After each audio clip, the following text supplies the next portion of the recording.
kita teringat kepada satu hadis di mana Rasulullah sallallahu alaihi wasallam pernah bersabda, "Ya'ti 'alan nasi zamanun ru'asa'uhum kal asad wa wuzara'uhum kaz-zi'ab wa qudatuhum kal kilab wa katsirun nasi yawma idzin kal aghnam." Pada satu saat, kata Nabi, akan datang di tengah masyarakat manusia di mana pada masa itu muncul pemimpin-pemimpin yang bertingkah laku seperti singa. Ru'asa'uhum kal asad. Pemimpin-pemimpin mereka bertingkah laku seperti singa. Saudara kenal singa? Saudara boleh periksa. Di mana ada hutan, singa selalu menjadi raja. Padahal hutan belum pernah bikin pemilihan umum. Tapi yang namanya singa tidak pernah peduli. Ada pemilihan umum atau tidak, raja hutan tetap singa. Kenapa? Karena singa menjadi raja di hutan bukan berdasarkan kebenaran, tapi karena kekuatan. Karena kuat, maka dia naik jadi raja.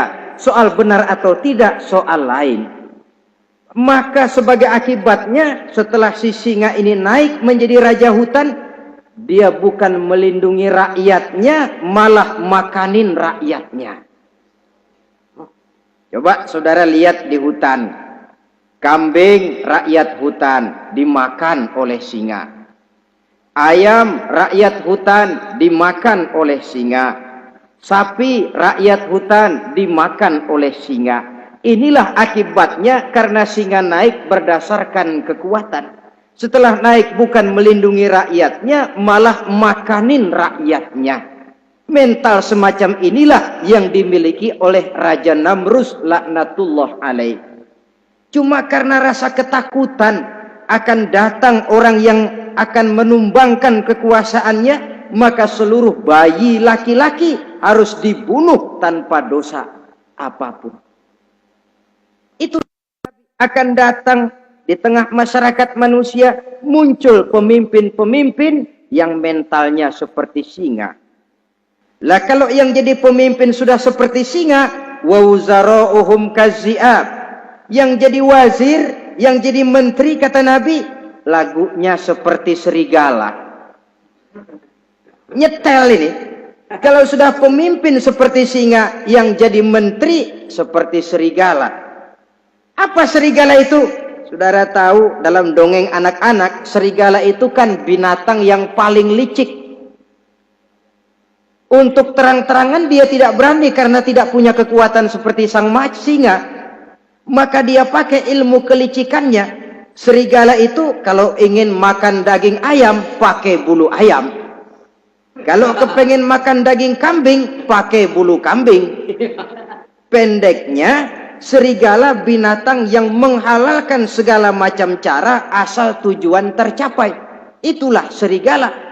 Lambang dari sifat kelicikan. Lempar batu, sembunyi tangan. Pengen makan daging ayam, pakai bulu ayam, nyaruh jadi ayam. Pengen makan daging kambing, pakai bulu kambing, nyaruh jadi kambing. Ini akibat dari yang pertama tadi. Pemimpin seperti singa, lalu menteri pun seperti serigala.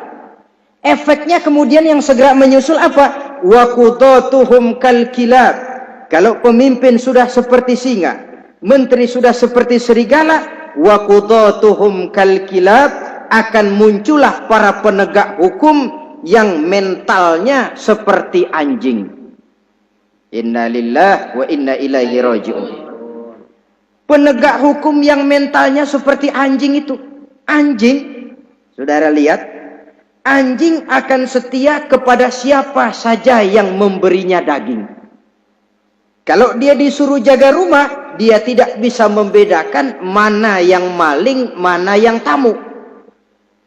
Biar yang datang tamu, kalau nggak bawa apa-apa, pasti digonggong. Biar yang datang maling, kalau bawa daging, anjing kalem.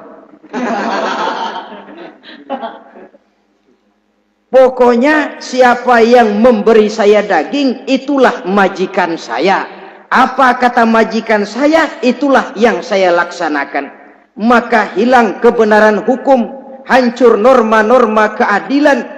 Oleh karena apa? Oleh karena anjing dapat daging. Lalu dalam kondisi semacam itu, yang jadi rakyat bagaimana? Kata Nabi, wa katsirun nas yauma izin kal aghnam. Adapun kebanyakan orang pada masa itu, lagunya sudah seperti kambing. Saudara, kambing itu binatang yang cuma menang geroyokan dan tidak punya alternatif. Namanya kambing, digiring ke lapangan embe. Betul kan? Betul. Digiring ke kuali embe. Dikasih makan rumput embe. Sampai pun mau dipotong masih embe juga. Tidak punya pilihan lain si kambing ini, tidak punya alternatif lain.